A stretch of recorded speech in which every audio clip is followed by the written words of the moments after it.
Varanasi title launch event ఎంత grand గా జరిగిందో అందరికీ తెలుసు. అందులో జక్కన్న ఈ మూవీ గురించి, బాబు గురించి కొన్ని ఇంట్రెస్టింగ్ పాయింట్స్ చెప్పారు. నేను ప్రతి సినిమాకి ముందుగానే కథ చెప్పేస్తుంటాను, కానీ కొన్ని సినిమాలకు కథ ముందుగా చెప్పడం కుదరదు. వాటిని బిగ్ స్క్రీన్ పైనే చూసి ఎక్స్పీరియన్స్ చేయాలి.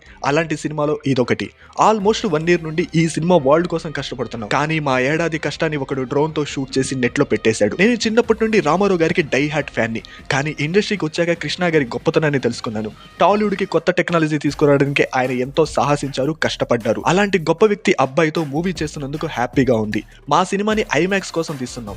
మహేష్ నుండి మనందరం నేర్చుకోవాల్సిన క్వాలిటీ ఒకటి ఉంది. అతను మూవీ రివ్యూస్ పెడుతుంటాడు కాబట్టి ఎంతసేపు ఫోన్ తోనే గడుపుతుంటాడు అనుకుంటాం, కానీ అతను సెట్ కి వచ్చాడంటే ఫోన్ పట్టుకోడు. ప్యాకప్ చెప్పి కార్ ఎక్కే వరకు ఫోన్ జోలికి వెళ్ళడు. అలాంటి గొప్ప గుణాన్ని నాతో పాటు మీరంతా కూడా నేర్చుకోవాలి. నన్ను మహేష్ ని కలిపినందుకు ప్రొడ్యూసర్ కేఎల్ నారాయణకి బిగ్ థ్యాంక్స్ అని రాజమౌళి చెప్పారు. ఈ మూవీలో మహేష్ రాముడిగా కనిపిస్తారని 2027 సమ్మర్ లో రిలీజ్ అని అనౌన్స్ చేశారు. మరి మీ ఒపీనియన్ ఏంటి? వారణాసి మూవీపై కామెంట్ చేయండి.